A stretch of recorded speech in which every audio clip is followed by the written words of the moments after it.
Yang masuk cuma 2 video sih yang nyambung.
Like especially for taking PhD, that's really hard. So we have to have access for example, like information technology, where it allows us for e-journals. All those resources really available at Undergraduate University. So I'm really lucky that I have chosen this university. And second off, because of the environment itself, it's really cool. It's a really green campus, and there's no pollution at all. And all the people are really friendly, and the students, like my classmates.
Most of the time, we won't see their faces, and we won't know their names.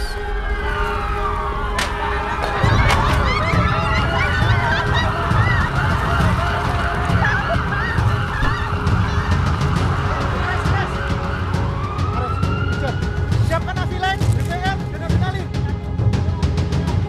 1, 2, 3, 4, 3. Adrenalin 1 miligram masuk.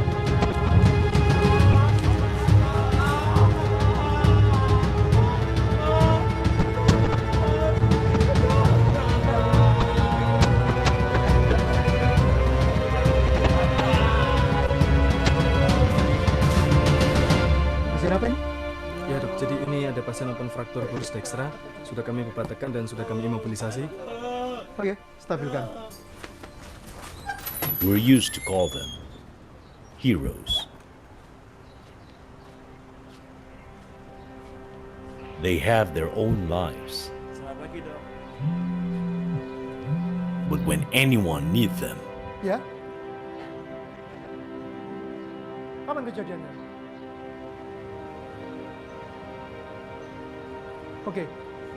Oke, saya meluncur. they run for them.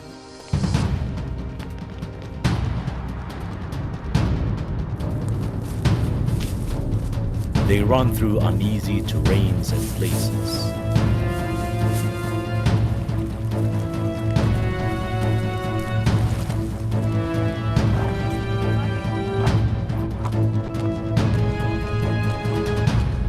To help people and put their own lives aside.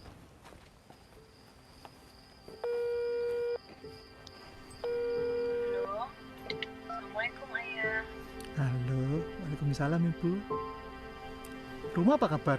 Iya nih aku mau ngabarin kalau Bapak sakit lagi sekarang, mau masuk rumah sakit lagi. Ayah, nitip Bapak sebentar ya.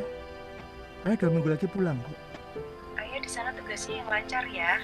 Iya, terima kasih Ibu. Biar tugas di sini aku yang handle. Iya, Cuman mau sampein itu aja ya. Ayah jaga kesehatan ya. I miss you. Assalamualaikum. salam.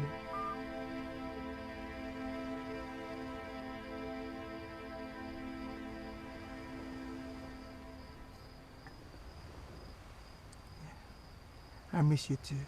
That's the story of our hero.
Hello, my name is Jean-Jacques. I'm from Madagascar, and I'm a student here. I'm taking my PhD in social science at Erlangen University. And one of the reasons why I decided to choose Erlangen, first off, the facility itself. For example, like hospitals, for example, like at each campus, because there are 3 campuses, A, B, and C, and each campus has its own clinic, and it's really facilitating us for if you are sick. And also other facilities, for example, like the library itself, like this place, it's really great because for us students, like especially for taking PhD, it's really hard, so we have to have, access for example, like information technology, where it allows us for e-journals. All those resources really available at Erlangen University. So I'm really lucky that I have chosen this university. And second off, because of the environment itself. It's really cool, it's a really green campus, and there's no pollution at all, and all the people are really friendly. And the students, like my classmates, and also like there's availability of canteen and everywhere. Like, you're so glad that I chose this university. Hello everybody, I am Shah Faisal from Pakistan, and I am here studying Master of Community Pharmacy and Faculties Pharmacy at University of Erlangen. The university is based on international standards. Every facility at international institutes needs the university has all these facilities like experienced staff, cooperative administration, internet facilities, a flash bus for transportation, sporting events, playgrounds. Every faculty has a special library regarding the books, a variety of books you can study, the parking, the cafeterias. Assalamualaikum warahmatullah. My name is Ali Raza. I'm a doctoral student of economics in University of Erlangen. As a research student, there is a research center for doctoral students, which is called POSA Data or Data Center.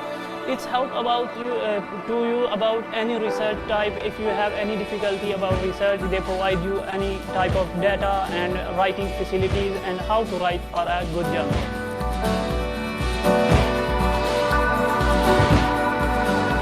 Assalamualaikum warahmatullahi wabarakatuh. Universitas Erlangen, with our motto, excellence with morality, is determined to produce graduates, researchers, or academics who are not only excellent in their expertise, but also have a great function for people and good significant contribution in improving the welfare of the society. As a public university, Universitas Erlangen is committed to build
Most of the time, we won't see their faces, and we won't know their names.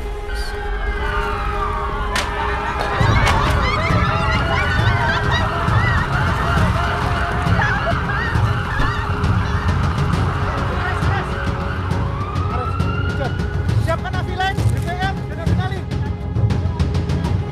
2, 3, 4, 5, 6. Adrenalin 1 miligram masuk.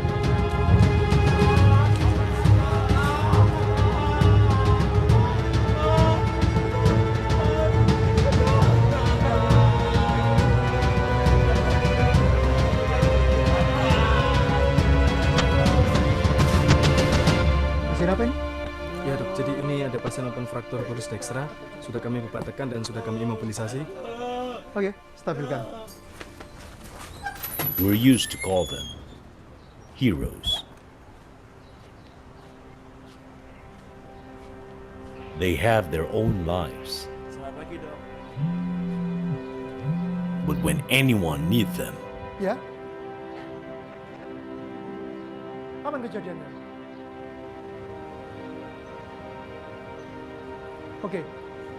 Oke, saya meluncur. they run for them.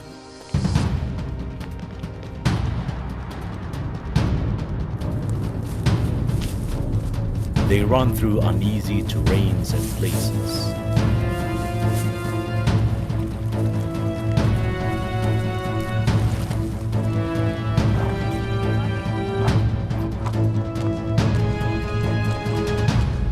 To help people and put their own lives aside.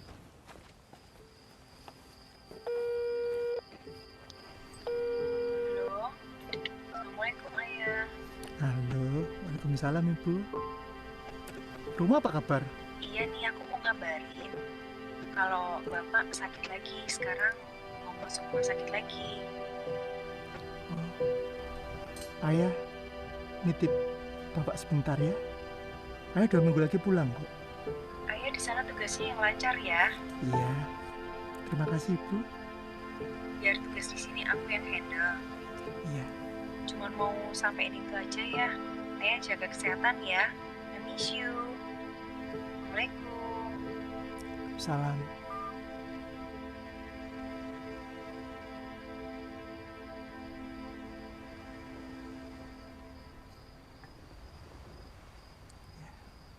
I miss you too. That's the story of our hero.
Hello, my name is Jean-Jacques. I'm from Madagascar, and I'm a student here.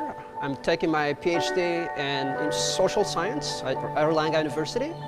And one of the reasons why I decided to choose Erlangen, first off, the facility itself. For example, like hospitals.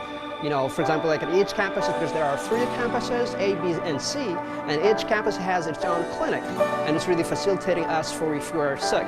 And also other facilities, for example, like the library itself, like this place, it's really great because for us student, like especially for taking PhD, it's really hard. So we have to have, you know, access for example, like information technology, where it allows us for e-journals.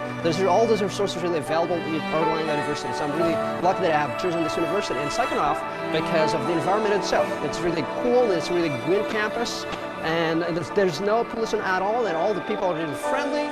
And the students, like my classmates, and also like there's availability of canteen and everywhere. Like, you're so glad that I chose this university.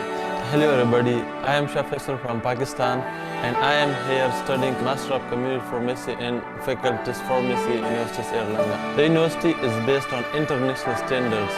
Every facility at international institutes needs the university has all these facilities like experienced staff, cooperative administration, internet facilities, a flash bus for transportation, sporting events, playgrounds.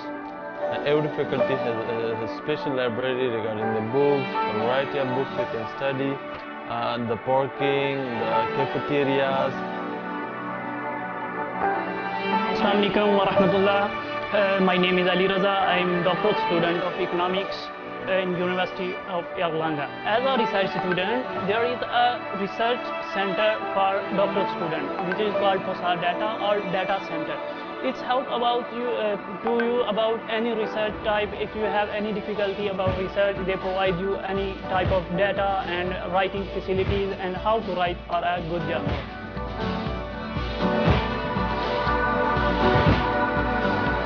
Assalamualaikum warahmatullahi wabarakatuh. Universitas Erlangga, with our motto, Excellence with Morality, is determined to produce graduates, researchers, or academics who are not only excellent in their expertise, but also have a great function for people and good significant contribution in improving the welfare of the society. As a public university, Universitas Erlangga is committed to build and strengthen collaboration with institutions around the world through academic activities, research, and community services.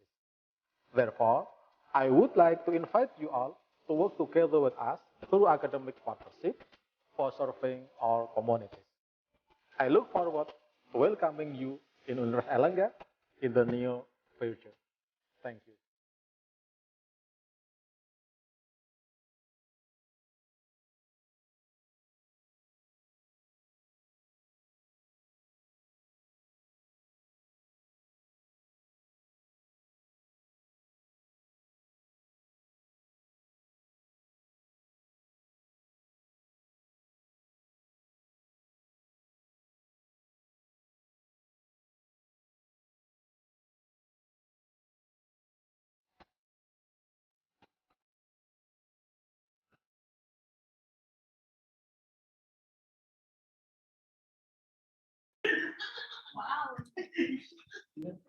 Ladies and gentlemen, may we have your attention, please?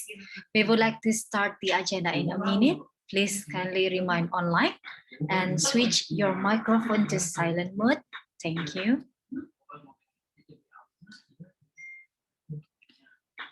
Assalamualaikum warahmatullahi wabarakatuh. A very good afternoon, ladies and gentlemen. Shalom, Om Swastiastu, Namo Buddhaya, Salam Kebajikan. May peace be upon us. His Excellency, the Head of Erlangga Global Engagement Universitas Erlangga, Dr. Iman Harimawan, the Honorable Guest, Ms. Ambariski Trinugraheni from Education USA Advisor, and also our prominent speakers, Director of International Admission, University of San Francisco, Ms. Kritaya Pichinapakul. Thank you so much for joining us today. And also Mr. Alexander Chang, the Director of Recruitment and Global Partnership, San Francisco State University. And last but not least, all of participants, ladies and gentlemen. Welcome to the Global Writing Clinic, proudly presented by Erlangga Global Engagement Universitas Erlangga. My name is Mustafira Yusuf. I will be the master of ceremony of today's event. We do appreciate all of your patience to attend this event. Hopefully that this program will provide you a great insight about the topic, graduate study preparation and personal statement writing. So ladies and gentlemen, as the kick-off of this event, I would like to invite the head of Erlangga Global Engagement, Dr. Iman Harimawan, to deliver an opening remarks. To Dr. Iman, the time is yours. Thank you, Viro. Assalamualaikum warahmatullahi wabarakatuh. The Honorable Ibu Ambariski Tri Nugraheni, Education USA Advisor, Ritaya Picitnapakul, Director of International Admission, University of San Francisco, Alexander Chang, Director of Recruitment and Global Partnership, San Francisco State University, all participants of Global Writing Clinic. Good afternoon, ladies and gentlemen. Hopefully all of you are doing well today. It is such an honor for me to welcome you today virtually. It is especially also a great moment for us to have great speakers from US University. For 3 weeks, we will have sessions with speakers from reputable US universities, representatives who are all ready to present all the material for your further study preparations. Global Writing Clinic is a virtually workshop exclusively designed for students and faculty members of Universitas Airlangga. This program aims to encourage all the students and faculty members of Universitas Airlangga to prepare the required documents to pursue further studies, such as a personal statement, essays, study plan, and many more. In the Global Writing Clinic program, the participants will have an interactive discussion with the speakers that will help them to clarify their understanding. I hope all of the participants will fully attend the whole program and be active during the session to get the best understanding of the topics. One of the American politicians, James Moran, said, "The future belongs to those who prepare for it." By joining this program, I hope you can be inspired to be more prepared for your further studies. And this program will give you insightful material that will help your preparation for it. Last but not least, I would like to say thank you to the Committee and Education USA who have prepared the event well. Without all your hard work, this event is impossible to be aired. Thank you to all the participants, and I hope the program will be full of fun, joy yet educative. Wassalamualaikum warahmatullahi wabarakatuh. Waalaikumsalam warahmatullahi wabarakatuh. Thank you for the warm remarks, Bapak. Ladies and gentlemen, before we proceed to our main agenda for today's event, shall we take a group photo first? Please kindly to all of participants, turning on your camera and give your best smile as Mr. Inda will take a group photo. Be ready, everyone. In 3, 2, 1. Pass. Another one. 1, 2, and 3. Thank you. So for further session, I have the honor to hand over this session to Ms. Ambariski from Education USA. To Ibu Ambar, the time is yours. Okay, thank you very much for the opportunity for Education USA Surabaya to have this collaboration event with Airlangga Global Engagement. So the next 3 weeks, we're going to have special preparation for those faculty or even students or even alumni from UNAIR who wants to continue their study to a graduate level in the United States. For this first week, we have 2 universities from San Francisco that is going to be our speakers. Next week, we're going to have another representative from another US universities and so on. So we hope that this preparation can help you to, prepare you to have a strong personal statement, a strong application, because sometimes we know that how to apply to US universities, especially if you require like scholarships or funding. It can be like time consuming, it can be very tedious process, but Education USA is here to help you or even to guide you one step at a time. So don't worry. That's why this is one of the services that we can give to potential students. So I would love to continue the session directly to our two speakers so they can introduce themselves fully and also their institution and also the session for today. Ibu MC, saya kembalikan kepada Ibu MC untuk waktunya. Thank you. So thank you, Ibu Ambar, for the greetings. And for the main session for today is already waited by the participants. Our first speakers, Ms. Kritaya, would you like to introduce yourself? Sawadika. Hi, my name is Kitaya. I am Director of International Admission from University of San Francisco. And then I also was graduate from USF. So I'm kind of like sort of one of international students attending university in United States. So it's my pleasure to be with you today. And thanks again for having me. Thank you so much, Ms. Kritaya. And also for the next speakers, we have Mr. Alexander Chang. Would you mind to introduce yourself? Hello, good morning or good evening from San Francisco. My name is Alexander Chang. I am the Director of Recruitment and Global Partnerships at San Francisco State University. Like Kritaya, I also graduated from the USF, you know. I took some classes at San Francisco State, but I immigrated to the U.S. You know, when I finished high school. So you know, I attended the college and then moved on to graduate school, and just stay here. So I was once an international student myself. So it's a wonderful opportunity for me to be here to share my a lot of the things you know that I have personally gone through, and probably some of the things you will go through in the future. And I see this as a wonderful opportunity for us to learn from each other. Thank you very much for giving me the opportunity to be here today. Thank you, Mr. Chang. So Ibu Ambar, would you mind to guide the session to our prominent speakers? Thank you. Yes, thank you very much. So this is the first session, the first week of our 3-part webinar. So we hope that you can fully attend all the 3 parts of this webinar series karena serialnya itu atau topiknya akan saling berkaitan. But this very first week and the first very session, both our representative from US universities will share about the nitty-gritty of how to apply to a graduate school in the US, how to apply to a graduate program in the US, how to choose probably the best fit program and universities for your graduate study, and what are the documents, how we approach potential academic supervisor, for example. So that's why we are very lucky to have Kritaya and Alex with us today. Without further ado, I would love to give the time and space for Alex and Kritaya to start their session.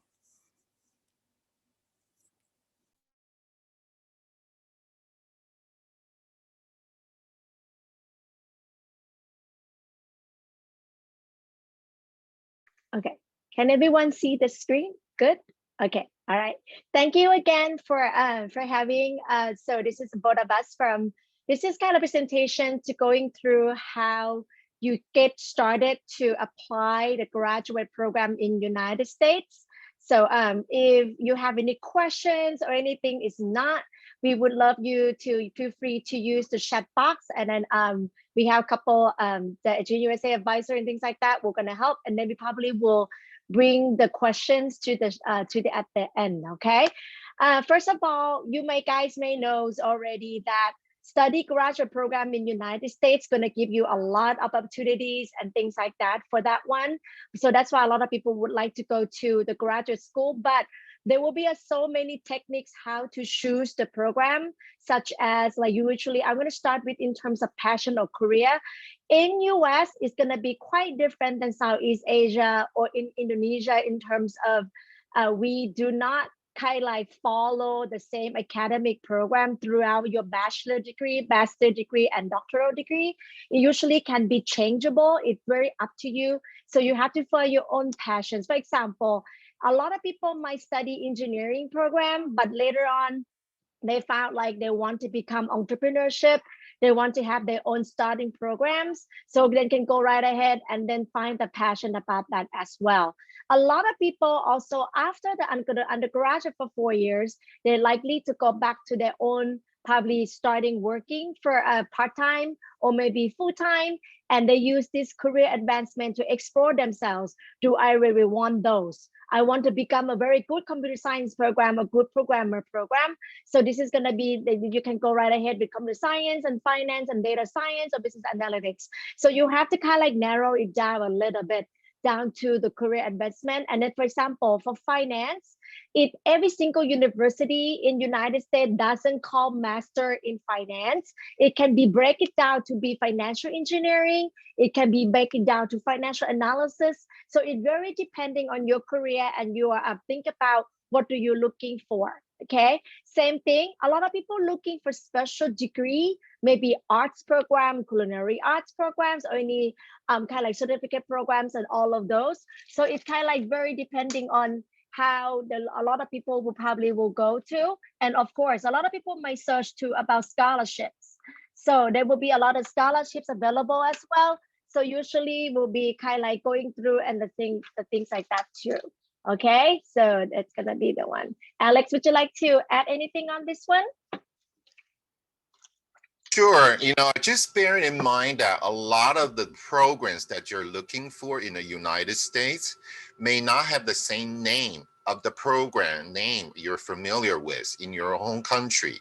So when you are doing the research, especially, I assume most of you probably when you're checking the graduate program, you would just visit every single university's website and looking through the major list. Just bear in mind, a lot of the program may not sound familiar to you or may not look familiar to you, but they are actually in content. Probably they're the program exactly what you're looking for. So you have to kind of like put the name of the program you're familiar with aside and really look into the curriculum, okay, and the content, the program that's offering, so that you're finding the best fit program for you. So just bear that in mind. I think in most cases, for example, I'm using one example because I see computer science over here. Okay, obviously, in the US, most people will know the program as computer science, but in Asia, many parts of the Asia, they may not call it computer science. They may call it information science. They may call it information technology. So that's just one small example. And this one is easy to identify, okay? But when it comes to many other programs, for example, I'm using another example. A lot of the students particularly in Asia Pacific regions, they know the term food science, but they may not know what is dietetics or nutrition. It could be actually the same program, but you're just not familiar with that name. And therefore, when you look for a university, you don't see the name you're familiar with. You might say, okay, this university doesn't really have the program I want. Okay, but in reality, maybe that university happens to have one of the best programs in food science. It just carries different name and you're not familiar with. Just a little bit tips. When you're searching for a program, just try to be open-minded a little bit, okay? Okay, thanks, Alex. So as what Alex said, we usually do, now you know exactly what you're looking for, you narrow choice it down, maybe shortlist it with the program that you're looking for, then we're gonna go right ahead to step one, but you need to do the research, okay? So many universities in United States have different kind like a program delivery, have different kind of length of the program, totally different than each other. So please pay attention to all of those when you search a program. So the bullet that you show over here is kind of like sort of a one factor that we're going to use for the search program. So roughly speaking, the length of the program. A lot of people thinking like US, when you go to master degree, it will be 2 years programs. But to be honest right now, recently in the past 5 years, a lot of universities in the United States come up with some programs called accelerated program. It can be done by in 1 year or 12 months, or can be related to be 18 months, or can be 2 years. So we can do those kind of stuff like that. So it very depending how you're going to be. And as international students, please search for your full-time program, because the part-time program that you usually see on the website is also available for US citizens only. So please go into the full-time one. Second one will be academic program. As Alex said, you're looking for food science, you're looking for something like software engineering. Academic program usually giving you in terms of concentration. What kind of concentration would you like to do? That might be related to your major, that might be related to the research area that you would like to prefer. So usually a lot of things are already cleared up and then show very accurate on data on a particular university website. Okay. The other one will be size of class. This is something like you have to answer yourself a little bit in terms of in terms of school environment. Many universities have about bigger size. I'm talking about 70 students or maybe more than 100 person per one class. Some of the university are small class, like for example, like University of San Francisco, we are liberal art program. So we are like small, medium-sized class. So our size class only 30 people per one. If you go to maybe University of California, it can be more. So you have to answer yourself a little bit that beside the program that you're looking for, how much individual attention do you need? How much class environment do you want? So size of the class can also matter in here as well. Then we go by with the number 4 in terms of admission requirements. Of course, San Francisco State may require different than University of San Francisco. And each program and each graduate program might quite different and have different kind of requirements. So you have to go and double check and see like what would be. And then we're gonna go more to in terms of sample or generic admission requirements for the most graduate programs. Okay, number 5, it's very quite important for us, for Southeast Asia students, to keep in mind, a lot of universities have application deadlines. So application deadline is very important too. Sometimes you will see priority deadline and also application deadline. What does that mean? We will encourage you to apply exactly the same time as application deadline. So sometimes it's very matter for your guys' scholarship as well. If you apply before priority deadline, and our admission people or program director likely to want to have you or welcome you to the program, they're likely to have some funds allocated or giving you some scholarship. And the deadline also relevant to the timeline of your preparedness in terms of visa, coming to United States and all and so. So the deadline is quite important as well. So, and also some university might offer in the fall, some university might offer program in the spring. So please look it up, the deadline and the date of the start class. So this is going to giving us a little bit of timeline and our kind of like the time to prepare for application. Okay. And the last 2 ones will be talk about university mission or type of university. As I mentioned, we are University of San Francisco is private university. And then San Francisco State University is public university. This is like a type of university that you might want to looking for. And each particular university have their own mission. So you have to understand a little bit like you are very fit to that particular university. So or not. So this is kind of like giving you some kind of like more information to make sure that you kind of like want to go to apply and things like that as well. The last one will be talk about projects. In United States, we do not, like in the UK, we normally do not require to have a dissertation or thesis. We usually see a project, but again, this is varies to the other. But most of them, they do not require dissertation. Dissertation, you usually see that on the kind of like PhD levels and things like that. Some of the graduate programs might looking for in terms of internship required. They might talk about practicum options. They might talk about you have to do the internship in order to graduate. And also we also have the project.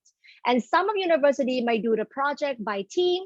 Some university might do project by yourself individual. So it's very dependent. Okay. Good. Let me add a few things over here. Sure. Quickly go on down the list.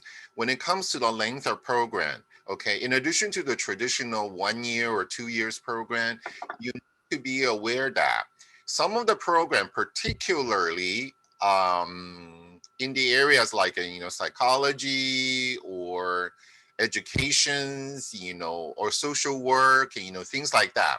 If you're looking for a program that's attached to a license, usually that means a little bit longer. Okay, so you also have to pay attention to, even you're looking at, for example, you're looking for a university, a college of education. Okay, depending on whether you just want to get a general education degree or you want to pursue the degree with a possible license in the future.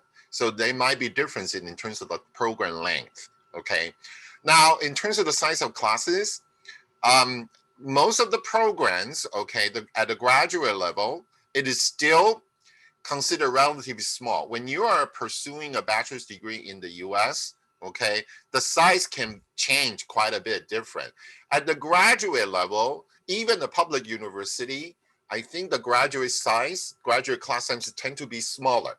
It's really because they only admit certain number of students, particularly the super competitive major. They don't want to admit a lot of students.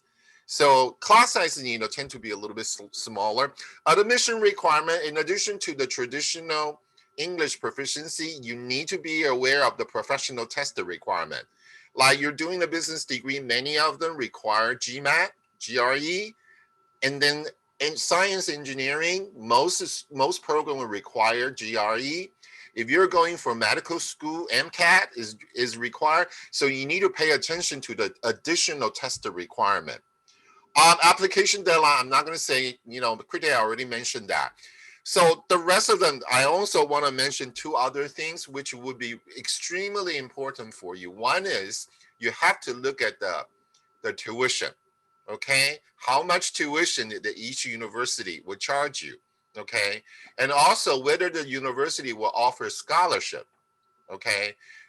Particularly at the graduate level, a lot of the graduate scholarships are being offered by the department, major department. So if you're trying to look for scholarships on the general university website, you may not be able to find it, or you just find very generic, very general information. You couldn't find anything specific. In that case, you need to go to the major department website to see whether they offer scholarship, whether they offer internship, and what are the career prospects in the future when you graduate. These are all the important factors you must pay attention to when you're looking for a school. Yeah. Thank you. Welcome. Okay. All right. And then after we starting with the research, now you're gonna prepare for the admission requirements. As Alex mentioned a little bit, you might familiar with these logos that's on the screens. So these are usually we have two tests in terms of two categories. First of one will be English proficiency test. So we talk about in terms of TOEFL or IELTS, and we have a new word. It can be a new test called Duolingo. So again, each particular program, graduate program, require the TOEFL English proficiency differently. For example, from my university, for computer science programs, they might talk about only 80 TOEFL or IELTS 6.5. But when you come up to the MBA program, they might looking for something like TOEFL 92, and then it can be above IELTS 6.5 or I would say 7.0 above. So it very depending on which program would be. So you have to check in terms of minimum requirement. When you see the minimum requirement, for example, you go back to computer science program and you said, oh, is it the brochure said or the website said TOEFL 80? I got TOEFL 80, but I do not get in. This is a minimum requirement. We sometimes have to go deeply in terms of what's the average of TOEFL score. So more than the minimum requirement will be much better. Please remember, when you apply the graduate program in United States, we do not have an entrance examination like a Southeast Asia do, any pre-English programs, any pre-math screen test. If you finish the test, you can get into the program. So those in the application process will be go to by documents. So you need to show those and above. But for students here who are looking for doctoral program might look a little bit higher than a master programs. So I'm talking about TOEFL 100 or IELTS 7.0++. Okay. When you talk about the English proficiency test, Some of the program might said, I have a sub-score requirement. For example, you're listening, you're speaking, you're writing have to reach certain amount. So you have to go variety of it. Or if you do not sure what they mean by that, please email to program director. I'm sure that there will be somebody to come back with you with accurate information. Okay, then we're gonna talk about how with the English proficiency test and then the graduate aptitude test, we also have the one called Gmat or GRE. You might see that also. This is gonna be required. Gmat usually will be required for people who study business science. For example, it can be MBA, it can be a business administrations, it can be something related to the business degrees, okay? And GRE is something related to the science field, for example, engineering, computer science programs, it can be chemistry and all those kind of stuff like that. These also require differently than the program. For example, if you apply for I'm going to use USF as example to concede it clear. If you apply for MBA program, the MBA program require GMAT. The people from MBA side will take a look of single part of score of GMAT score. That means verbal, vertical, and also a quantitative, and also writing. Okay, they're going to look through everything at the whole score across. But if you apply for Master of Science and Financial Analysis at USF, we're looking for your GMAT score, but we only consider only the quantitative part. So it doesn't matter how bad or how poor you did with the verbal part. We kind of take about your math part. So this is kind of like just exceptional that you need to pay attention to. Each program might look differently. And then each program might see or share the average or minimum GMAT or minimum or average GRE score with you, okay? So this is gonna be give you some guideline as well. I'm gonna pass it to Alex so he can explain about San Francisco State University as example of using the test. I do want to mention a pretty much in the overall situations, when you're applying for graduate school in the US, bear in mind, for most universities, it doesn't really matter, private or public, but, you know, in this case, I'm going to talk about both University of California and California State University. We are part of the California State University. So basically, graduate admission is a two-step process in the US in most cases, meaning that not only you have to apply directly to the university graduate admission office, you also have to apply directly to the department. So pay attention, a lot of the graduate program, in addition to the general application to the university, you also may need to, not all of them, some of the competitive major program, they probably require you to file another application directly to the department. That's not always the case. I think nowadays, you know, more and more universities trying to streamline their graduate admission process, but you do need to do your own research, check out the department you want to apply and make sure there's no additional step. A lot of students sometimes, you know, used to complain to me that, how come, you know, I never heard any answer? When I check with the department, then I realized that the students never submitted a departmental application. And that's a very common mistake, okay? Now, the other things about the English proficiency score, in terms of California State University, the way we look at it is, as long as you meet the TOEFL 80 or IELTS 6.5, you meet the general graduate admission requirement. So at that point, when you submit your English proficiency score, okay, then the graduate admission office, as long as they see your transcript, they see your diploma or your BA degree or BS degree, they see the sufficient English proficiency score, they see the financial document, the next thing they're going to do is they're going to forward your entire document directly to the major department. It is at the second step, the major departments start looking at other additional documents, such as whether you submitted your statement of purpose or personal statement, whether you submitted your GRE or GMAT score, whether you have a recommendation letters. those are the second step document. So at the first step, they only look at the basic required document. Okay, so just bear that in mind. It's a two-step process. You have to make sure that you remember that. Okay, so okay, let's move on. Thank you. Okay, when you kind of familiar with the test now, we're gonna step 3, how to preparing your application. Okay, number 1, you go to the website of university websites and looking for the program that you're looking for, and there will be a button called like apply. So normally we'll use the online application. Okay, and then you start to fill in with the names and your birthday, your educational background, and all of those. When I'm talking about the online application, so that's mean is you need to prepare all your documents such as your transcript, your everything, your resume and everything in terms of PDF file in order to upload into the system. Okay, so you can go right ahead. And then along with the online application, there will be something that you need to prepare in terms of supplemental documents. First one will be called the resume.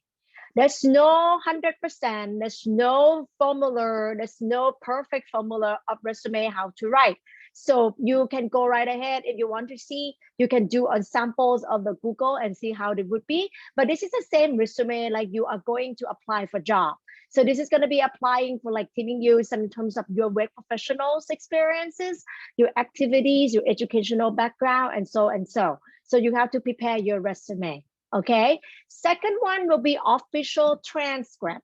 With the pandemic right now, a lot of university might accept unofficial transcripts, but when we come back to the same normal, maybe like when you're gonna apply for fall 2022, then might talk about official transcript. You might have to go back to registrar office in university and asking for official transcript that may have.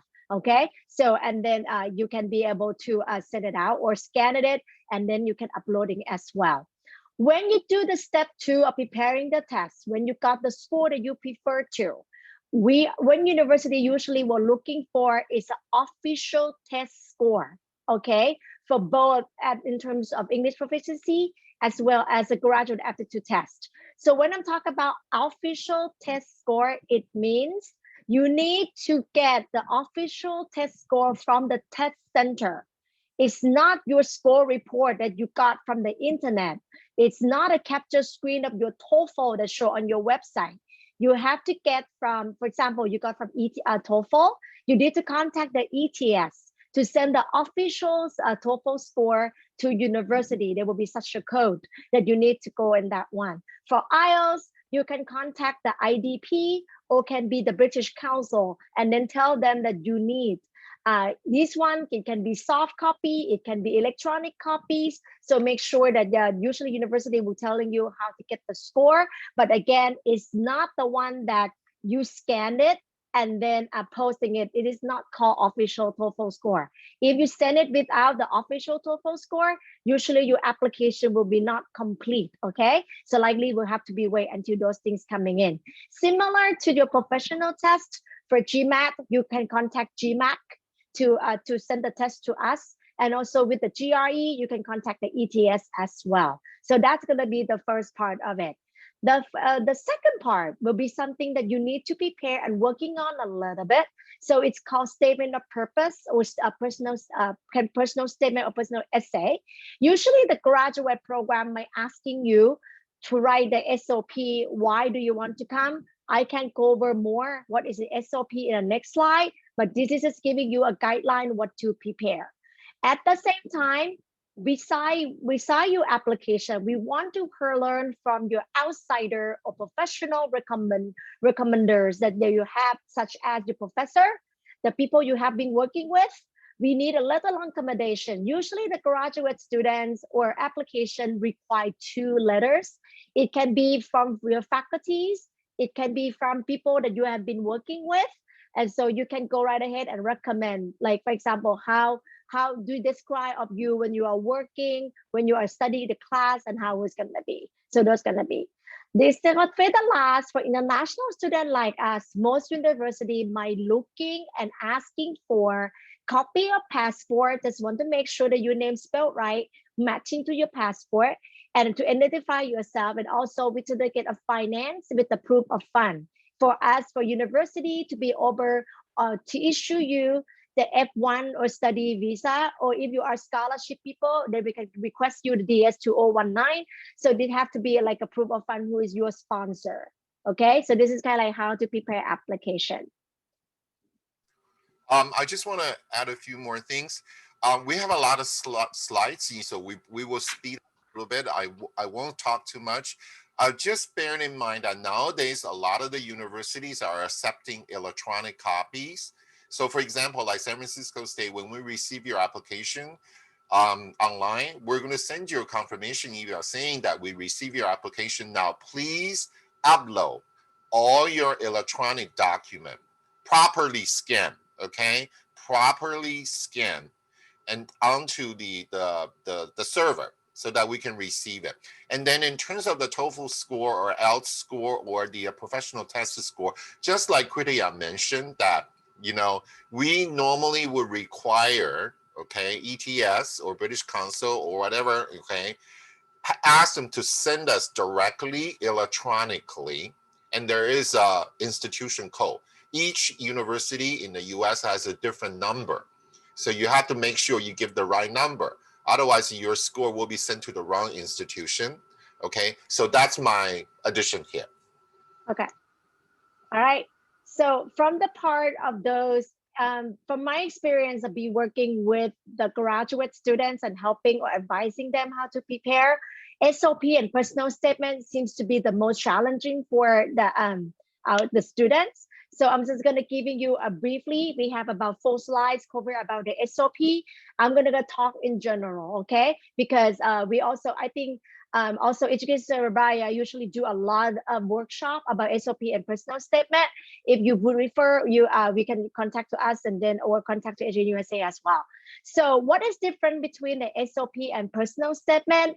I think it's similar, but personal statement, it seems to be asking for a short answer, a specific question. But SOP is like a statement of purpose. It talk about why do you want to become one of our graduate students in the particular field of studies. So usually there will be cover for more. So this is going to be something like, for example, career goal. Why do you want to, why you have to apply for this university? So a lot of people, in order to come up with a very SOP and personal statement, you need to talk among yourselves, like, why do you want to apply? What it brings me, what can bring attention to the program director that makes sure that I get into the programs, okay? So the difference would be SOP or personal statement. But again, each program requires the length differently. If they do not require the length, the average used to be 2 to 3 pages. I saw already 7 pages. I don't think that's acceptable because we're just looking for a short period of time. So please pay attention to just write something very sharp and answer the questions about that one. Okay, so this is gonna be this one, and then this is how, go ahead. Just to echo what Kritia said, I guarantee you, no faculty member would like to see a statement of purpose or personal statement longer than 3 pages. I guarantee you, okay? And when you type up the personal statement, the statement of purpose, okay, double space, don't do single space, because they will get really dizzy when they see, first, so many pages, second, single space, they're not going to like it, okay? Be concise, be short, be to the point. Nobody likes to see any applications, your applicants, you know, keep rambling on and on and on. No. So, I mean, this is the reason why this is the most challenging part, because it's very hard to write a statement of purpose or a personal statement. And Kritia and I are going to go through some of the major points to make sure you got the right things to do, okay? Okay, so this is how the SOP will be. So again, usually I would say 3 questions. Number 1, talk about why do you want to pursue the master's degree that you are picking at. Number 2, why it has to be this XYZ university. Number 3, any experience or projects that might be related. What did you do after your graduation? So this is something that the program director would like to read and make sure that you have exactly the same goal as the program delivers, so we can have a best match, okay? Similar to what Alex said, when I had to apply for my graduate degrees, a lot of people thinking like, how to get started? I know the 3 questions, but you have to do some kind of like a brainstorm and then maybe shut down and then outlining it. Why do you want to? Why you have to be in this program? For example, you're looking for something like an MBA, but you want to keep it more to, you want to apply for business analytics under MBA or something like that. You have to telling us a specific field that you want as well. So this is going to keep program director to understand what you're looking for the program. So we can be a kind of win-win situation. We can take you and you come here, you can enjoy. Okay. So as Alex mentioned, everything has to be interesting. Do not bore the readers. When I am international, I am a director of international admission too, even though program director make decisions for the program, for the application. But believe me, the graduate program director reads hundreds applications a day. So if you make it so bored, you make it like you talk about something that not interesting them, this is kind of like giving a program director might want to look at you.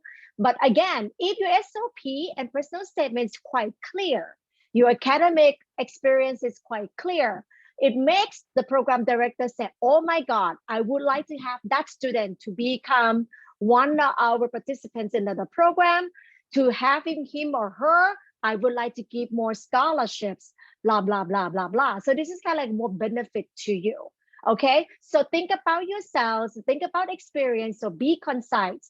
Again, a lot of Southeast Asia students love to see the sample. It is no such a sample of good SOP. Everything's come from you. It's about your story. You can write 7 pages, talk about economic in Indonesia. You can talk about pandemic, but it's nothing to talk about you. We want to hear from you. Why do you want to come to us? And what you want to pursue. So please plan this ahead. It's going to take a while. You cannot make a good SOP in one night. So you do a lot of version and try to revise a lot so it can have a good productive one as well. Okay, Alex, you want to add something? Avoid some of the common mistake. I can tell you that I actually used to read graduate essay and the statement. One of the common mistakes students always make is name of the university. XYZ is a great university I have always dreamed about, or it's an excellent university with wonderful academic reputation. Okay, try to avoid sentences like that. Okay, the first thing that the faculty member is going to read that, they're going to say, okay, I'm going to toss this out. So in your personal statement or a statement of purpose, it's very important to feature your uniqueness. They're looking at the individual. What is your individual statement, okay, about why you want to apply for this program? And what is the program that looks so attractive to you? You know, you have to mention, you cannot just say, oh, the university looks so attractive, the program is always what I dream about. What is so unique about this program? Have you studied this program? Have you researched all the website? Do you know what the course is offering? Okay, so you have to mention the unique point to catch their attention. So that's my 2-penny contribution here. 2-penny thought, yeah. Okay, and also the name of university, we do understand when you apply for graduate program, you not apply only one university. You might look in terms of 2 or 3 or 4, and you have so many drafts, especially Alex University and my university, we have the something name across. Some people usually say San Francisco University, and then some people might go to San Francisco State, university. So sometimes I even call myself, they usually call University of California in San Francisco.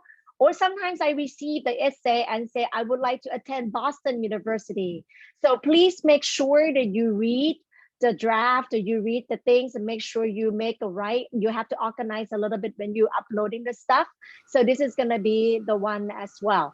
And then also when you do the upload the SOP, to avoid the type of the fonts, to avoid the interface of the computer, I highly recommend you to save as a PDF. Do not submit the Word format, okay? So this is one gonna be much better in terms of those. And again, revise and revise and revise. And then you can find the English teacher maybe, or some faculty or any foreigner that you feel like you get used to. You just read out loud to them and then make sure that they understand. But again, when you read to somebody and they make some comment, do not change it because this is your own stuff. So just make sure this is coming from your own idea, but in terms of paragraph, make it flow. Maybe you can adjust a little bit over here as well. And then a lot of universities, a lot of colleges, a lot of students make a mistake by looking up on the Google, looking on university website and copy and paste about this program is about and this and that. So this is a plagiarism, okay? So please do not. So this have to be, if you can come up with 1.5 pages instead of 3, and you make it such a perfect answer, you make such a perfect content and make it go, your 1.5 pages is always good. I usually say normally 2 pages and 3, so it very depending on how it's gonna be. So just keep it very sharp, concise, and make sure that you revise a couple times, okay? Beside the SOP, some of the program might also using sometimes like supplemental questions, let's say. So example, it can be maybe a quick question to kind of like asking you what kind of thing. For example, for University of San Francisco, we usually have the one master program called Entrepreneurship and Innovation Program. This program allows the student to do the practicum or internships during the program. So the supplemental questions from here, they're gonna talk about if you have a chance to come to have an internship in San Francisco or Bay Area, what company or what kind of field business that you want to do. So this is kind of a supplemental question that you might want to elaborate a little bit more. But again, just read the question clearly and then answer the right answer, okay? So that is gonna be from my front. Okay, add a couple points. Okay. Bear in mind, thank you, Kritia, for mentioning that, okay? Try to make sure you get the school's name correctly. All right. So for example, like today we're here, just like Kritia said, her school is University of San Francisco. My school is San Francisco State University.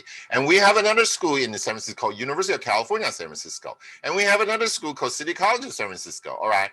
When you send a personal statement or statement of purpose, make sure you get the name of the school correctly. If the faculty read your paper, first thing you open it up, they see the wrong name, immediately they put it away. Very, very important. And the other thing, keep in mind, a lot of the graduate program are they're seeing your personal statement or statement of purpose as your writing sample. Okay, because they want to see your writing capability. If you don't do right, they're going to think that, okay, if I take this student into my program, is he or she going to perform well since the writing is so lousy? So you need to keep that concept in the back of your mind. Now, adding on to what Kritia said, for example, our cinema program, top 15 in the country. In addition to your personal statement or statement of purpose, they also ask you to do a professional writing. You need to provide 7 to 10 pages professional writing explaining why you want to apply for cinema program. What is your insight? What is your viewpoint? What is your understanding about the movie industry? I'm not saying that you're applying for a cinema program, but in case if some of you are, that is a typical question they're going to ask you. Then you have to provide the professional style of writing in addition to your personal statement. So be prepared for that. So there's going to be a lot of writing. They want to make sure they get the right candidate from the very beginning. From there are screening the applicants. And that's a good test for you. Yeah. Thank you. Okay. When you submit the application, sometimes some programs might require you for interview, okay? I'm not saying all programs. Some of the program might looking for interviews such as MBA or it can be some other something, or maybe some program director might be interested in you, but your application doesn't telling or doesn't quite it clear. They want to talk to you, so they want to set up the interview for you. So interview is quite common for applying at a graduate program as well. So usually the program director will approach to you, and it depends on what kind of format of the program will be used. Can be used Skype, can be used Zoom, can be something that they create on their own. So make sure that you read the instructions from the interview appointment for you, especially with the timing. I have so many students of mine who missed the interview time because they do a US time, and then they cannot convert back to in terms of Indonesian times. So sometimes I know some interview may be 1 o'clock in the morning or 2 o'clock in the morning. So please be patient, but at least the graduate program director very dedicated the time to talk to you because they want to know more about you. They want to judge you again by interview. They want to check on you, make sure that you understand your communication skill and all of those, okay? A lot of people asking me, what they're going to ask for interview. Mostly people will have a different kind of idea, but again, please be yourself. You don't have to memorize anything. You do not have to understand how many years of San Francisco State University has been established. We're not asking you who his program directors are. This is not like a trivia questions for university. It's questions mostly about you, okay? Some of the computer science programs might have an interview with you to check in terms of technical. So sometimes you run the program, you do those kind of stuff like that with the interview. So it depends, but usually interview will take about 30 minutes. It doesn't take that long. So, but again, please stay professional. Maybe after interview, please write the email to say thank you to program director. At least you indicated some things like that. And the interview I found is kind of like a win-win situation for the program director and also the student. You might have a question to ask program director directly, and the program director might get to know you as well. So this is something, so please prepare. Do not have to do things, just be yourself. Sleep a lot, do not drink a lot of coffee, just try to relax. This is not harm. If you say something wrong, this is fine. Just want to make sure your communication skill is going through a fit with the interview. Okay, so again, please check with the time and everything like that with the format is quite important as well. Okay. A couple of things to add. First of all, don't be late.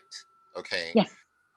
Secondly, when you are doing an interview, particularly via Zoom or MS Team, make sure you put on a professional background.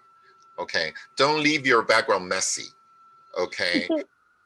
I mean, it's very important. Believe me, it's very important. You would rather not have any background, just a piece of white wall.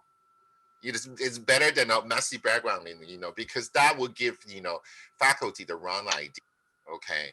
And the other thing I wanted to mention is during the interview. Okay, here's the thing. I can tell you that a lot of the program. I know a lot of Indonesian students are very interested in an MBA program.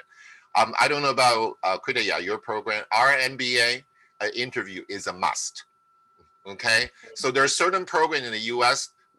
Even you're so unwilling to do the interview or not appear in front of the camera, you have to. And the other thing, make sure you remember, okay? It's okay that you don't turn on your camera over here, but during the interview, you have to turn on the camera, okay? Otherwise, you will not be considered as their applicants, So just keep those things in mind, all right? Okay. So we wrapped up the step 1, search the program. Step 2, prepare for the test. Step 3, prepare for your application, and then talk about the interview, the process of it. Now, I would like to talk in terms of university scholarships. I think a lot of people looking for, and also one of the factor of the students are looking for in terms of apply to graduate school as well. Usually for international students, we kind of prefer the term to be called scholarship instead of financial aid. Financial aid usually used for to give financial based needs to U.S. citizen only. So international student likely to do with the terms of scholarships. Some other program might do the financial need based, but there will be a lot of paper for you to fill in. So please familiar with it. But if you're looking for, I think scholarship quite be common used for international students, and also is B. When we talk about scholarship, it can be something usually based on merit-based scholarship. So merit-based scholarship means we can kind of look in your academic performances and your test score. How did you do with all of those? So usually it kind of like look at your profile. If your profile is good, like what I've said, for example, if you apply for USF and I'm the one program director, I really read your application. I like your essay. I think you're best fit to our program. Your academic performance is quite excellent as well. You're a good student. Your test score, it seems to be surface from the other. I likely to admit you, and then probably will welcome you with some scholarship as well. So this is something going on. Merit-based scholarship normally is going to be partial scholarship. It's not a full ride 100%. Usually we'll start about 10 to like roughly speaking 20 or 30%. So it very depends on the condition of the semester. For example, some university might ask you to keep the grades. Some university might giving you as a free gift, just welcome you to university. So it very depends on you, okay? The third one, we also have an athletic scholarship.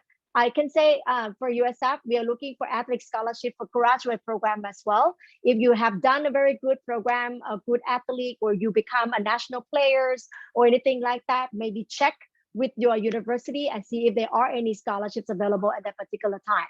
Okay, and also we also look around beside the university. You can look around in terms of the government scholarship. You can talk with Education USA Surabaya. There might be something you can talk about Fulbright.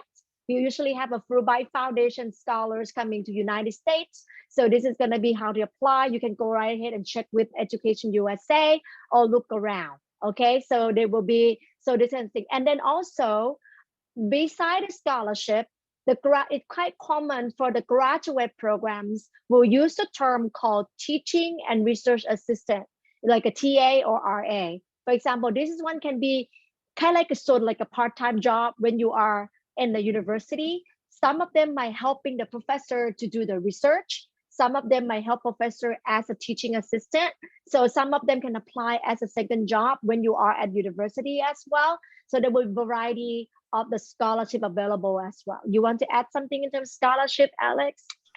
I think, you know, I recently heard that I believe I was talking to the education, the REAC, in the last week's NASA conference. I believe, okay, correct me if I'm wrong, you might, everyone please check with Education USA. I believe at the moment, Indonesian government is offering some scholarship. So you do, if that is the case, please check with Education USA. And then you will need to find out if that is the case, how much, you know, do they offer and what is the criteria, okay? I do believe a lot of the government, more and more governments are trying to offer a government scholarship, especially for graduate level students, you know, master's and PhD, okay? And I believe the case, it was Indonesian government as well. Yeah. Okay, thank you. All right. Beside the scholarship, the one thing that I would like to see, I know by going to study in United States is quite more expensive for some of you. But let's take it the opportunity that you, San Francisco, in United States, not only academic excellence or degree that you're gonna carry on, you still have some opportunities to do some internships in United States. Okay, so mostly usually for the graduate students, actually I would say if you are a graduate, if you're gonna go to school in United States, you're about to reach a degree, it doesn't matter undergraduate or graduate or doctoral degree, you're allowed to do some internships or OPT. So this is gonna be something for you to do as well. So there's a lot of internships that around BU, so you have to kind of like be familiar with it. It can be usually, first of all, usually coming from your professor. Your professor are quite people who hands-on with all the special field that you are going to, and if you shine the class, they usually knows you. If there's something company popped up in terms of very good special internship, they might recommend you. So that can be the one. There's also a lot of networks in university. Please do not shy, just go enjoy the network. Maybe alumni or luncheons or anything, like company visits or so-and-so. So this is give you opportunity to find some internship that you're looking for and get involved with professional organization as much as you can. So this is gonna giving you some experience of being professional and also looking for something outside or something after work as well, okay? So there will be a lot of things too. And then at the same time, please utilize the resources on your campus. most university campuses will have the internships and career offices for you to step in, and I'm guiding you how to get your resume done, how you find those, all those. And some of them has consortiums, some of them has some organizations feel, maybe handshake and all those kind of stuff like that, or LinkedIn profile, how to make your LinkedIn profile to be attractive, all of those. So those kind of special tips that can kind of giving you a guideline how to find the internships. So I think internship is kind of like more valuable experience for international student in the US. So, okay, so the picture that I put to you is from my university. I take a trip to go to Tesla. So we go for a company trip, and then this is not internship, but at least you get opportunity to go outside of the classrooms and explore themselves a little bit here as well. Go ahead, Alex. I just want to mention one quick point so that we can move on. A lot of the colleges, especially if you're in the science, engineering, and business program, at San Francisco State, our college of business, we have our own career service center.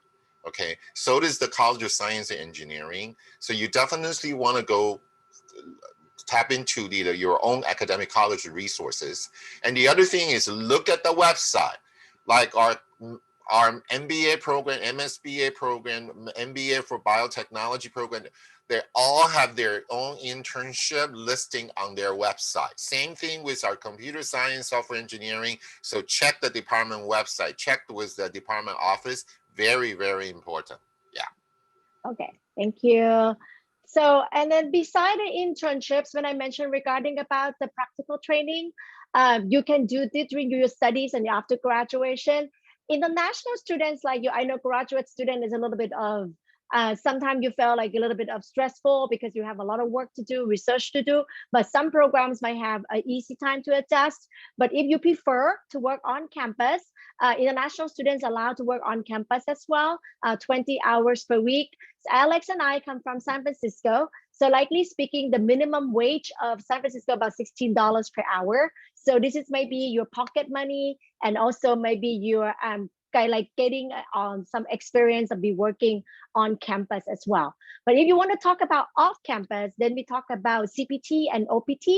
A CPT is something related to your majors. So likely you have to talk with your program director, and then again with your career advisor, maybe find something. For example, we have people coming from accounting majors, and they might go for finance as a graduate program, and they want a CPT by going to have an internship in some finance office or accounting office. So this department will kind of set them up and go with the CPT. CPT you have to do during your study, but OPT is optional practicum. So that's after your graduation. So after you're done with your school, you're allowed to stay in the United States about 6 months or so to find a job or find an internship. It can be paid, it can be unpaid, it can be volunteer, and all of those. And then if you decide to study about STEM field, I'm talking about science, technology, engineering, and math. If it's currently there are so many business programs that also consider as STEM field as well. If you stay in that one and you're looking for an internship, you can stay longer. So like need about 36 months. Okay, so this is a great opportunity for you to kind of like researching more and then get to know the organization and all of those. In my experience, I felt that CPT and OPT, it doesn't matter you will get permanent job or not. It's very value experience for me. I can see, I can become to kind of like touch on a base about the company that I visited or worked for it. And when you come back to Surabaya, you at least you have some experience with you. You know exactly how to deal with it. And at the same time, you have some experience to work with American company. So that's maybe something that very value experience as well. So it's gonna be the one. Okay. We just want to bring up this aspect, but this is something you don't have to worry about right now. Because once you get into the university, the International Student Office will provide step-by-step guidance in terms of how to apply for these optional practical training.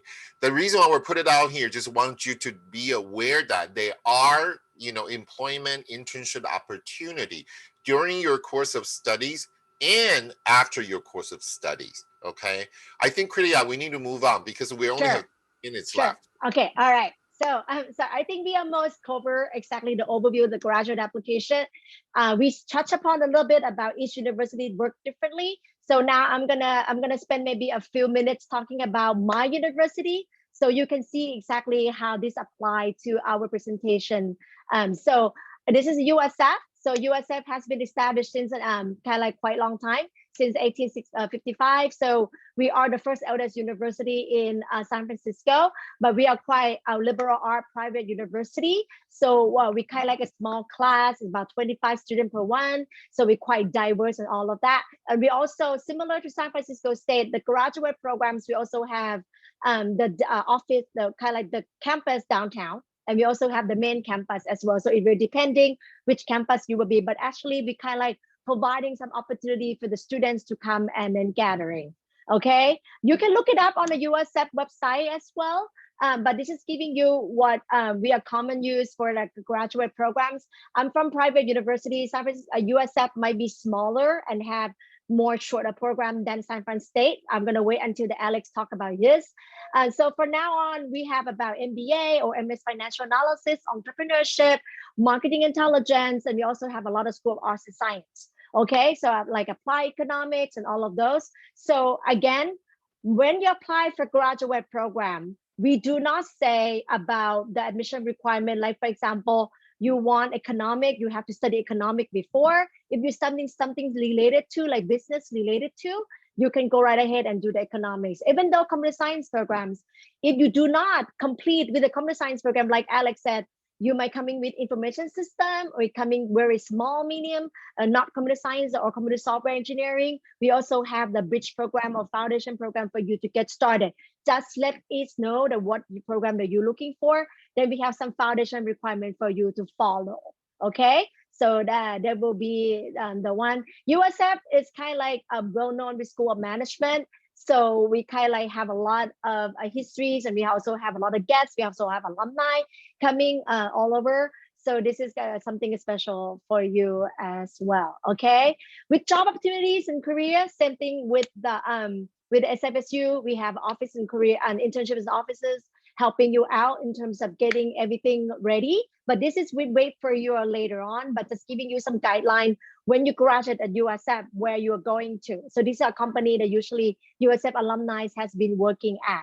And believe me, San Francisco is the #4 for the best city for young professionals. So I can let Alex talk about that later, what it means by that, but it's a very cool city to be on with that. Okay, go ahead to Alex. Thank you. I just want to do a quick overview because there's a lot of the information we can talk about in each university. So I just want to highlight a few points. I actually put out the screen over here. So it shows you a lot of information. First of all, we are one of the California State University campuses, okay? So, and then I also put out the price in terms of, you know, application, and also the cost of living and the cost of a tuition. We are a public university, so actually, obviously, the tuition, it will be significantly lower, but on the downside, we have less scholarship that we can offer. We're not like a private institution. Usually, tuition is a little bit higher, and they tend to offer more scholarship. But on the other hand, if you look at our graduate program price, okay, if you're, as long as you're not applying for MBA or MSPA, okay, which is a little bit more, which is about $22,000 per year. If you're applying for other programs like computer science, engineering, everything is about $15,000, slightly more. Okay, and you can also see the location. We have 2 campuses, just like a US. We have a downtown campus where all the MBA program is studying, and also public administration, masters of public administration. The 2 programs are in downtown, and the rest of them are all at the main campus. All right, so next slide, please. Okay, I just want to give you a quick overview in terms of the ranking. I know Education USA probably doesn't like us to talk about ranking, but every school they need to showcase some of their best program. So we have about 104 different master's degree. We have about 6 or 7 standalone PhD, okay? And most of our programs are professionally accredited. So, and I'm just showing the list here. You can see some of our best program, obviously, computer science, engineering, everybody wants that. you know, but also, you know, we are a very comprehensive university offering so many excellent programs. I mentioned cinema earlier. I also mentioned, you know, broadcasting, mass communication, journalism, international relations. So if you're interested, just go to the website, do your own research and go under, because usually if you don't know where to start, every single university has a search field, or on the top it was the A to Z index. Just think about the alphabetic order you're trying to look for. You should be able to find the program you want. All right, next page, please. All right, I just want to show you this page so that you, oh God, it's all messed up. I'm sorry. All right, so obviously I mentioned earlier, we have over 100 master's degree, doctorate degree, and credential program. And these are just some of the program I'm listing here, but it's not just about business program. If you want to do biology, chemistry, biomedical science, you know, communication studies, we're all there, okay? However, it is a lot of work. So if you're interested in any university, not just USF or San Francisco State, you do have to do your homework. Go to the university website and do your own search. All right. Next sorry one. Sorry for the format. I don't know what happened. All right. The last page is I just want to show you. This is where our location is. You know, San Francisco is a wonderful city. It's not. It's actually named to be the most innovative and global cities in the US. You may think about New York, you may think about, you know, Los Angeles, but San Francisco is truly a really global city, okay? It's the epicenter of innovation and entrepreneurship. You can see from this website on the upper right hand, there's a lot of company in this area. We're also sit on top of the Silicon Valley.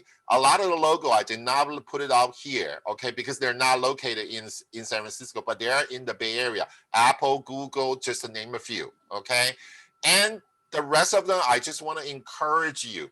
Your success, okay, start from the first day you enter your graduate school. Once you get into your graduate school, you have to become active. You have to get involved with your graduate program, okay? All the graduate school, they offer a lot of this professional student club. Guess when do you start your networking? From day one.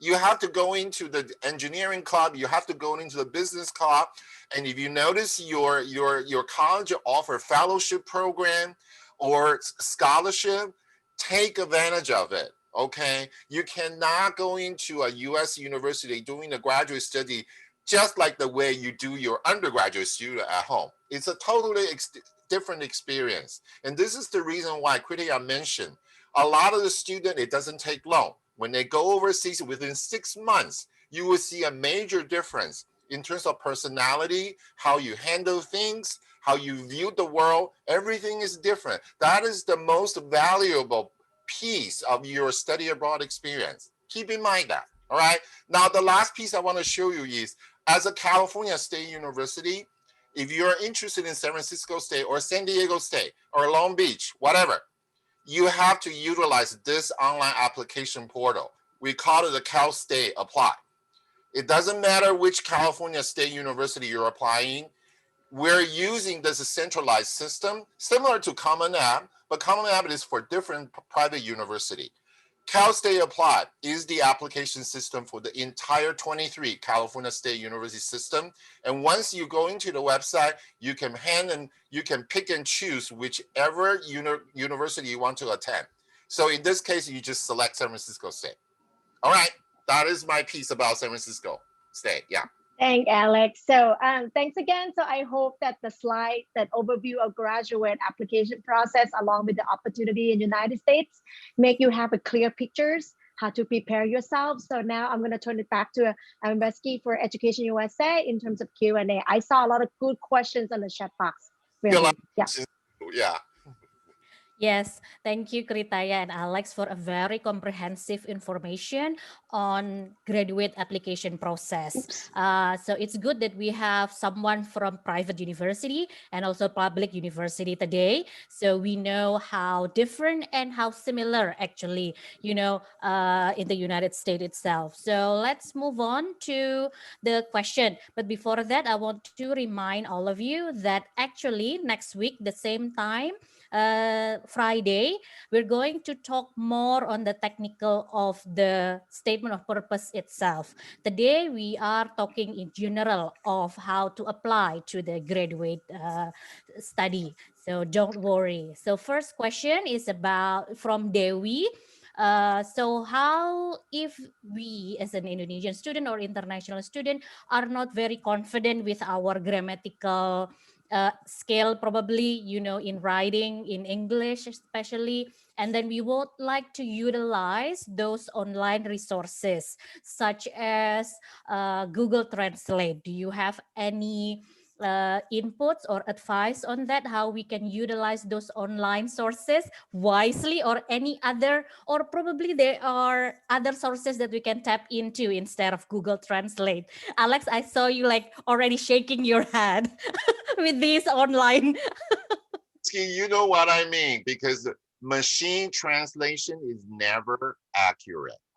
Okay, use a real live person. I'm sure there are a lot of English native speaker, whether they're British, Australian, American, okay, teachers, faculty at various campus at various city, please, ask for help.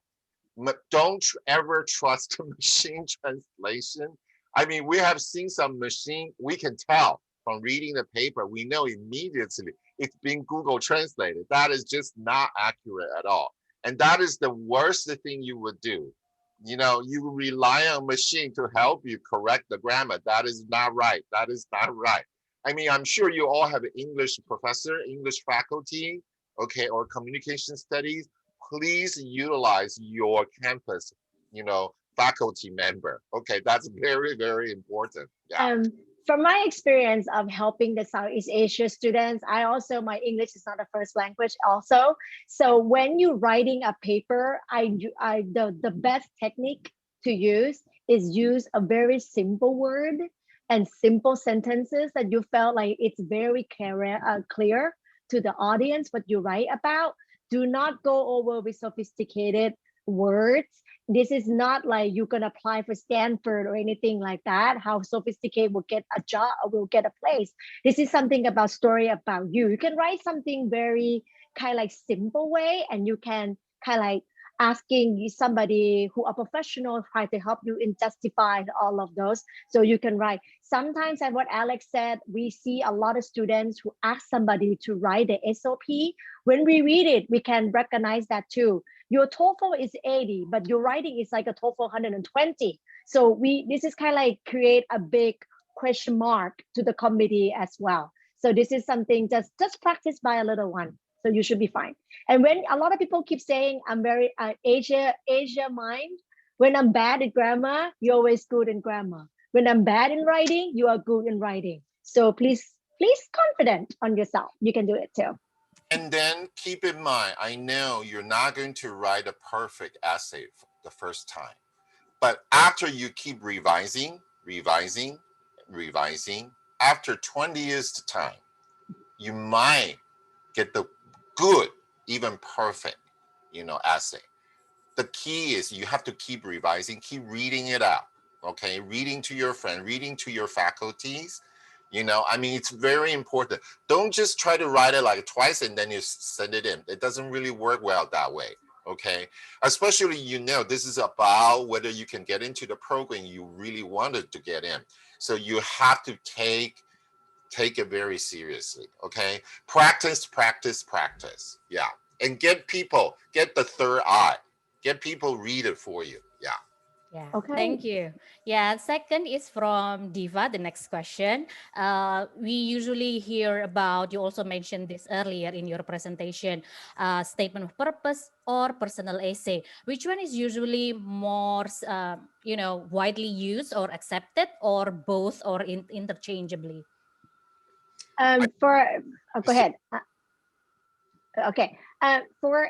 In your application, when you asking in terms of statement of purpose or personal statement, usually the program requirement or admission requirement on that particular website will telling you exactly. Also, when you come to online application, what I said, somebody might say SOP, just write something in general. Sometimes personal statement, they may give some questions for you to ask. So it's not like you can prefer one or the other. You have to follow the instructions of the writing piece.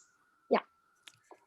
But I can tell you that because, I mean, unless you have a lot of a graduate, I mean, you have a lot of the working experience, I can tell you that the graduate faculty member, they look at your educational background, they look at your resume, they know how old you are, they understand how much work experience you have. Unless you have a lot of a work experience, you don't want to write a fully 5 pages, trying to brag about your academic achievement or anything. If they see you are only 25 years old, okay, you're applying for graduate school, how much professional experience can you possibly have? Okay, so in most cases, I can tell you that from the San Francisco State, most of the graduate program, with the exceptions of a business program, okay, a lot of the program, they just want you to write a personal statement. They want to see your personal character. They want to see your personal goal and your career plan, your study plan.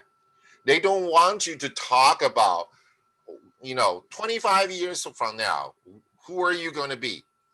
Yes, they do want to know your vision, okay, but you can easily express that in 2-3 sentences. They don't want you to write the whole page just to talk about what are you going to be, trying to be 25 years from now. No. So I would say personal statement, depending on the major, but I think most of the major department, they just want you to write a personal statement. But if you're applying for a highly competitive program, you feel like you really need to address a little bit more, then work towards the statement of purpose direction, okay? But Kriya is right. If on the website it says personal statement, just write a personal statement. Yeah. Don't overkill it. Yeah. Sure. Next one is from Kevin. So how long do you think that even before we start writing our statement of purpose that we have to prepare, for example, for a self-reflection, for example, or even, making a bullet point, the points that we want to write. So can you have any insights on that? It takes quite a long time, but I hope the presentation today that Alex and I brought it up, if you come up with your 3 main questions, why do you want to study this program? Why it has to be this university? And what is your career goal thing? Just think about that. I think that might take a first step already. It depends on how many people usually take, but I would say take about quite a long time. I would say 1 month also to have a very good essay writing one. Yeah. How about you, Alex? I'm trying to remember the time when I was applying. It took me a month. It took me a month to prepare those, but depends. About probably 2 weeks because I think during those 2 weeks I have a lot of people helping me out. I mean, one of the advantages, I graduated from a U.S. American university, so I have a lot of friends, native speaker. So I think it depends on whether you have additional help. If you have to work on from your own, okay, you might need a little bit time because you definitely need some help, okay? It might take time for you to get the help. But assuming that the COVID pandemic will soon, hopefully, I'm keeping my fingers crossed, this is praying for the whole world. Okay, it will come down, people can start going out. And then once that happens, then you can talk to people more easily. But I do think that you need to give yourself enough time. I don't know the definition of enough time, but the way I do it is whenever I finish the draft, okay, I try to turn this into talking. Okay, I read it aloud. I'm trying to make it feel like it's a speech that I am talking to the faculty. Okay, if I hear my own voice and I say, wait a second, this doesn't make any sense, then it's not going to make sense. I can guarantee you. Okay, so try to verbalize your essay. If it doesn't make sense to you, then it's definitely not going to make sense. And then also, I forgot to mention that I know this is a clinical global workshop right now for SOP, but when you apply the graduate program, there's no such a thing that SOP will weigh more than the other. So mostly program director will take a look at it of your application holistically approach, try to find, understand, and find the best fit. So your SOP, it's like, I know a lot of people struggle because the way that it's not familiar with the Southeast Asia. We know we don't normally write a lot of a paper or something like that to apply, but to be aware, there's a lot of things always going on. But SOP is a place for you to write about the story about yourself. The one thing beside from your resume. So this is something for you. And then also I get the direct messages from one student asking about is SOP is a good place to write about the weakness and things like that. I would say yes, if you felt like you have a weaknesses in your academic program. Some of faculty, some of program might asking you to come up with one sort of like a particular new word format file, but you can write something. For example, I am aware that I may not reach potential, but I will be a fast learner. I will do this during the summertime before I will prepare this and that before I go to university. Something like that. Yeah. The key word is turn your negative into a positive in a positive way. Okay. Yeah. You can say I am this, but okay, I am more this. Okay, that's the key. And I agree with Kritia. Okay. Usually graduate program, when they look at the graduate applicant pool, they're using a very so-called holistic point of view.